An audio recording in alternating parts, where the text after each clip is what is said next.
next video, I am myself Pradeep Gupta in front of you to explain the unit electrostatics in the time of Corona lockdown. So, in the last video, I have explained to you about the electric flux, and I think you all are able to understand the electric flux and the numerical problem of electric flux. If you have any problem about the electric flux and the numericals, then ask me. Now, I will explain you about the proof of Gauss law and applications of Gauss law. First of all, it is proof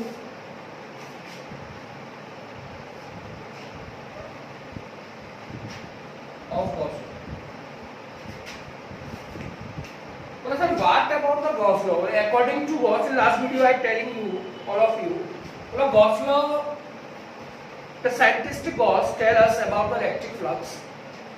He told me and told us also that the number of electric field lines passes through an area always be equal to the 1 upon epsilon naught times of the total charge enclosed by the boundary of that area. मतलब बोला sir किसी भी boundary में जितना charge अंदर होगा उससे बाहर निकलने वाला जो इलेक्ट्रिक फ्लक्स है वो उस चार्ज का 1 upon epsilon naught टाइम्स होगा.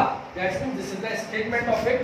Sir phi E equal to Q over epsilon. No tension, this is the statement of Gauss. So, sir, can you prove it? Why not? Can prove it also. Sir, we take a spherical surface. This is the center O having radius R, and at the center there is a plus 2 charge. तो sir ये small elementary area मैंने late कर लिया, मान लिया, जिसका direction क्या होगा बोला सर नॉर्मली आउटवर्ड होगा और इलेक्ट्रिक फील्ड भी नॉर्मली आउटवर्ड होगा. ये पॉजिटिव चार्ज है वो नॉर्मली रहता है. No tension. बोला ठीक है सर. देन बोला sir according to definition of electric flux we have phi E equal to integration of closed surface E dot dA. ये डेफिनेशन बताती हूँ मुझे. बोला sir that it is phi E equal to integration of closed surface E dA. Dot product है दो quantities का, E ए cos theta आएगा और cos थीटा क्या हो जाएगा, दोनों की सेम डायरेक्शन है, दैट्स व्हाई 0. सो बोला sir it's become phi E equal to integration of closed surface E dA. Integration कर लूं मैं इसका तो phi E equal to E as it is integration of dA, that means phi E equal to E, it's become 4 pi r square. No tension. ठीक है, plus phi आ गया E into 4 pi square. But the electric field intensity due to point charge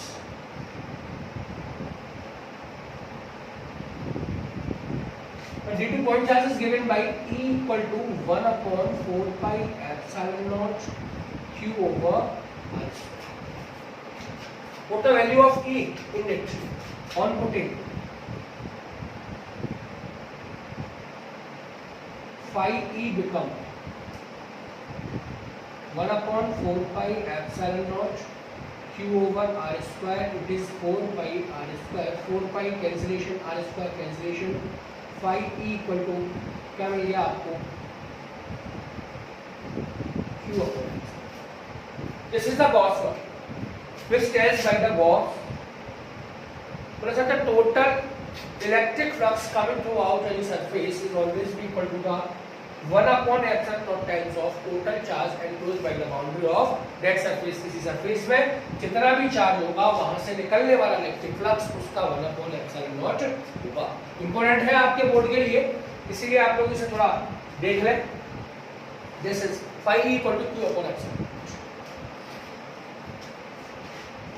चलिए, मुझे लगता है आप लोगों ने देख लिया होगा और अब देखते हैं आगे इसके कुछ अच्छी सी एप्लीकेशंस. और एप्लीकेशंस को करने से पहले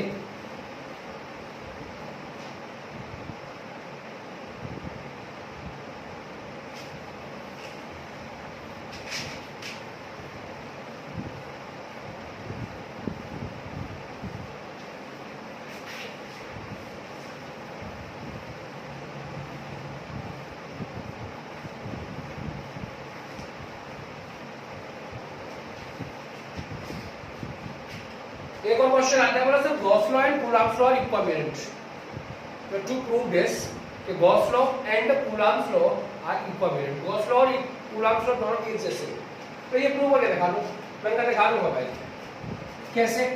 बोले sir by Gauss law we have phi E equal to Q over epsilon, कोई दिक्कत है क्या? सर ये उल्टा बिल्कुल ठीक है, ठीक थोड़ा ठीक, मतलब but by the definition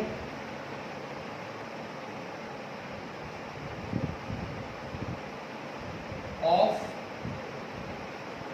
electric flux क्या थी? थोड़ा सा phi E equal to integration of closed surface E dot d, थोड़ा सा phi E equal to integration closed surface E dA cos 0, वही वाली condition, spherical surface center O plus Q charge, small elementary area, electric field की direction this, also direction of area, so simple and so easy. It's become phi E equal to E and it is 4 pi r square. This is the Gauss law, phi E, this is second equation, so from 1 and 2 and you get the answer.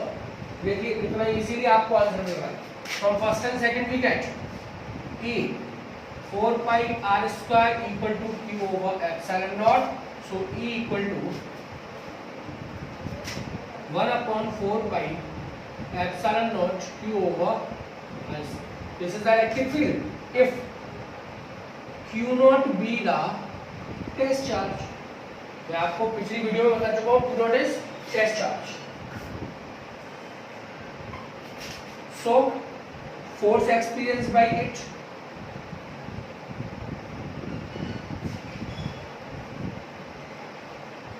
is given by F equal to wow Q naught E.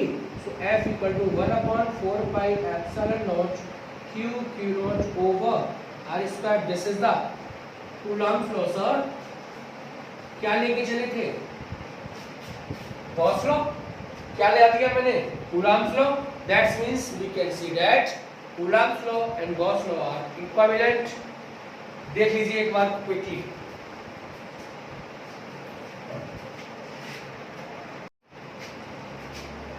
अभी Gauss law के proof और Gauss law और Coulomb's law को equivalent prove करने के बाद अब मैं आता हूँ कुछ एप्लीकेशंस गॉस लॉ ने मुझे बताए, और एप्लीकेशंस है क्या? एप्लीकेशंस का mean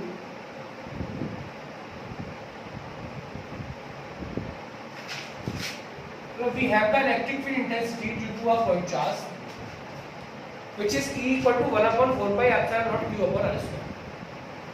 But whenever the charge is point, it is notable. मतलब सर जब चार्ज पॉइंट चार्ज है तो E इक्वल टू होता है 1/4 pi epsilon naught Q over R square. ये पॉइंट चार्ज के लिए फॉर्मूला वैलिड है. तो लेकिन हमेशा ऐसी कंडीशन नहीं होगी कि चार्ज पॉइंट रहे. कभी ऐसा हो सकता है, फॉर एग्जांपल ये मार्कर है मेरे पास, इस मार्कर को चार्ज दिया गया है, पॉइंट चार्ज तो नहीं ट्रीट कर सकते आप. इसका एक फाइनाइट साइज है, एक स्फीयर हो, एक और अदर कोई बॉडी हो जिसको चार्ज दिया गया है, तो उस कंडीशन में इलेक्ट्रिक फील्ड कैसे निकालेंगे? वहां प्रॉब्लम आएगी क्योंकि ये फॉर्मूला उनके लिए वैलिड नहीं है. तो फिर तो उसके लिए मुझे गॉस ने एक सिंपल सा फंडा बताया. बोला ऐसी कंडीशन में whenever the charge is finite size, then you have to find out the electric field intensity by the help of Gauss. तब मुझे गॉस ने हेल्प की. गॉस ने बताया कि आपको किस तरीके से ये चीजें मिल सकती हैं. तो जरा देखें क्या है, और इसको पढ़ने से पहले मुझे कुछ चीजें पढ़नी पड़ेंगी. Number 1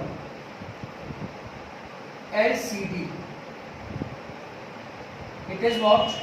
The linear charge density. Second is SCD and third one is VCD. This is surface charge density. Next is volume charge density. It is denoted by lambda. It is denoted by sigma. And this is denoted by rho. Linear charge density बोला था ना, charge distribute per unit length is called linear charge density. Charge distribute per unit length Q upon L, charge distribute per unit area is called areal velocity, areal density, और charge per unit volume is called volume charge density. Lambda equal to Q over L, sigma equal to Q over A, rho equal to Q over V. इन तीन चीजों का मुझे use पड़ने वाला है। क्यों पड़ने वाला है? क्योंकि इस बार मेरे पास जो ऑब्जेक्ट आने वाले हैं वो या तो लेंथ रखते होंगे, एरिया रखते होंगे, या वॉल्यूम रखते होंगे, और उनके पास चार्ज होगा। और चार्ज जब एरिया में डिस्ट्रीब्यूट होगा तब क्या करना है, जब लेंथ में डिस्ट्रीब्यूट होगा तब क्या करना है, और जब वॉल्यूम में डिस्ट्रीब्यूट होगा तब क्या करना है, ये चीज इन तीनों से क्लियर हो पाएगी। ठीक है, तो किसी भी एप्लीकेशंस को करने के लिए तीन आपको याद रखनी है। और देखना आप जरा आगे एप्लीकेशंस क्या है। इसकी मुझे 6 एप्लीकेशंस यहाँ पढ़नी है। There is 6 applications of Gauss law. Number 1 is electric field intensity due to an infinitely long charged wire. उसी को देखते हैं सबसे पहले, और मैं उसके लिए आपको एक वर्किंग फॉर्मूला बताने वाला हूँ जो 6 एप्लीकेशंस में, in each 6 applications you have to put on and get the answer. यानी if you want to solve the application of Gauss, then put the same formula each one and find the electric field intensity, and formula working is what. Number first step. Number 1 is enclosed the charged body in a surface.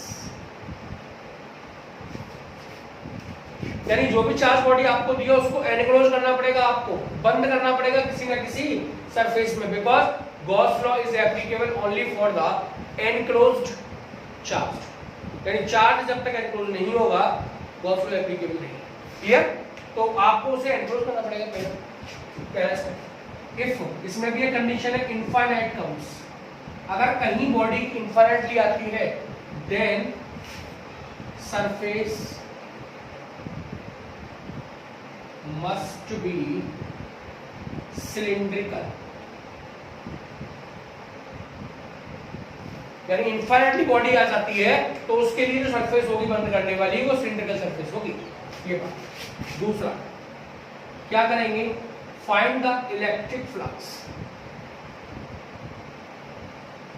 Bye definition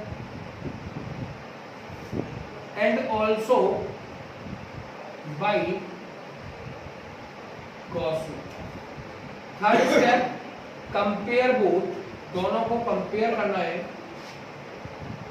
and use LCD, SCD और BCD, तीनों में से जो भी applicable हो। And find number 4th step, find electric field. That's it. ये 4 step के working formula में आपका काम चल जाएगा। This is working formula for applications. देखें कैसे। सबसे पहली एप्लीकेशन है electric field intensity due to an infinitely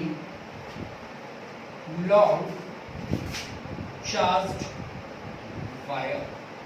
okay sir, आप समझ गए होंगे इस बात को कि मेरे पास एक इनफाइनाइटली लॉन्ग चार्ज वायर है। बोला सर कुछ इस तरीके से, मतलब बिल्कुल सही, चार्ज तो नहीं है। मैंने कहा दिया भाई चार्ज कर दिया मैंने, इसको पॉजिटिव चार्ज दे दिया। मैंने कहा कहाँ पूछ रहा है तुझे? बोला सर मान लो यहाँ बताना है मुझे पी पॉइंट पे, इसकी वजह से इलेक्ट्रिक फील्ड इंटेंसिटी क्या होगी। मैंने कहा व्हाई नॉट, मैंने इसका मान लेता हूँ डिस्टेंस कितनी होगी। बोला सर ठीक है। मैंने सेम पॉइंट सेम डिस्टेंस पे यहाँ मान लिया पी डैश। और क्यों माना? क्योंकि सबसे पहला स्टेप क्या था मेरा वर्किंग फॉर्मूले में, पूरा enclose the charge body in a surface. उसके बाद भी लाइन में लिखा हुआ if infinite comes, infinite comes, infinite आया हुआ है, इसका मतलब ये काय में बंद होगी। बोला सर ऑब्वियसली बात है सिलेंडर में बंद होगी। बोला काट दीजिए। ये एक आर रेडियस का एल लेंथ का एक सिलेंडर मैंने मान लिया जिसके जस्ट मिड में एक्सिस पे क्या है, ये वायर। क्लियर? यहां मान लेता हूं कि स्मॉल एलिमेंट्री एरिया, क्योंकि मुझे गॉस लॉ एप्लीकेबल करना है।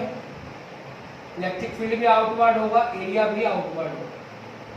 और डेफिनेशन भी लगानी है, तो स्मॉल एलिमेंट्री एरिया में यहाँ बात है। बोला सर यहाँ तो नहीं मानेंगे, बोला मान लो इलेक्ट्रिक फील्ड ऐसे जाएगा, एरिया की डायरेक्शन ये होगी 90 होगा, दैट्स व्हाई इन दोनों सरफेस से क्या आ जाएगा 0, या तो यहाँ से निकलेगा या यहाँ से निकलेगा।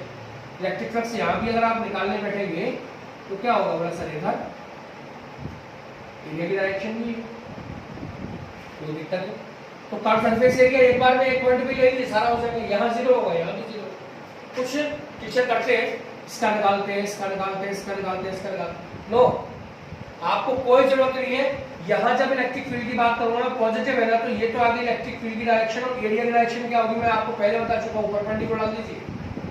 देखिए कितना एंगल बन गया 90, तो अपने आप ईडीए की वैल्यू क्या हो जाएगी, EDA cos 90, EDA cos 90 means cos 90 0, तो फ्लक्स 0 हो गया इसका भी और इसका, केवल ये बचे। ठीक है, तो ठीक है सर, पहला काम खत्म हुआ मेरा एंड। दूसरा find the electric flux by definition, बोला सर बाय डेफिनेशन, बोला डेफिनेशन से क्या होगा, मैंने ये होगा phi e equal to integration cross surface e dot dA या फिर इंटीग्रेशन e dA cos 0। ठीक है, सेम डायरेक्शन में है भाई, ये आ गया e dA या फिर e और यहाँ e dA क्या हो जाएगा, जैसे 2 pi r l ऑब्वियसली ये यहाँ से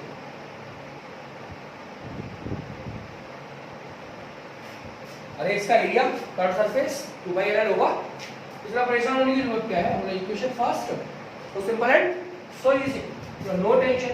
बोला सर बाय गॉस लॉ, बोला सर गॉस लॉ से अभी निकालते, बोला गॉस लॉ तो सिंपल बात कही थी, phi e इक्वल टू क्या होगा q अपॉन एप्सिलॉन नॉट, मतलब दोनों को फिर क्या करना है कंपेयर, बोला कर दीजिए फ्रॉम 1 एंड 2, बोला sir e 2 pi r l equal to q upon epsilon naught, e equal to q over 2 pi r l epsilon naught. तो आ गया क्या सर इलेक्ट्रिक फील्ड, नो अब क्या लिखा है यूज एलसीडी एससीडी बीसीडी, क्या यूज करूंगा, थोड़ा गधा भी बता देगा sir, since lambda equal to Q upon L, LCD होगी अपने आप पता चल रहा है, लेंथ में डिस्ट्रीब्यूट है चार्ज, तो फिर ई इक्वल टू क्या आ गया, lambda over 2 pi r epsilon naught, no tension at all, it is so simple and so easy, that's why we I am also saying that physics is very easy subject if your concept are clear. So एक बार देख लें इसको, और मैं आपको भी इसका ग्राफ बना के दिखाता हूँ, कई बार पूछा गया एग्जाम में, ये मैं आपका वर्किंग फॉर्मूला हटा देता हूँ, यहाँ ग्राफ बना के दिखाता हूँ मैं आपको, जरा देखेंगे कि ग्राफ कितना इजी। देखिए बेटा फॉर ग्राफ क्या होगा ग्राफ के लिए, मैंने कहा सर ई इलेक्ट्रिक फील्ड और डिस्टेंस का ग्राफ बना दीजिए, कौन सा ग्राफ बनाना है, इलेक्ट्रिक फील्ड वर्सेस आर, ठीक है, मतलब सर E इक्वल टू मैंने रखा लैम्डा अपॉन 2 पाई r एप्सिलॉन नॉट, E और R के बीच का बनाना है, lambda constant, 2 constant, pi constant, epsilon not constant, तो E इज प्रोपोर्शनल टू क्या आ गया 1 अपॉन r के, बोला सर R जैसे जैसे बढ़ेगा E घटेगा, R जैसे जैसे घटेगा E बढ़ेगा, इनवर्स है, हो गया। बोला सर तो ग्राफ क्या होगा, मैंने कहा ये ले भाई, है कमाल की बात, बोला E इधर मान लो, इधर R मान लो, रेक्टेंगुलर पैराबोला बन जाएगा, क्योंकि एक क्वांटिटी दूसरी क्वांटिटी पे अगर इनवर्सली प्रोपोर्शनल होती है तो उसका ग्राफ हमेशा कैसा होता है, एक rectangular parabola. Clear, so remain at home, remain safe, stay safe and don't afraid bye corona, I am fighting with corona, India जीतेगा कोरोना हारेगा, नमस्ते, जा सकते हैं।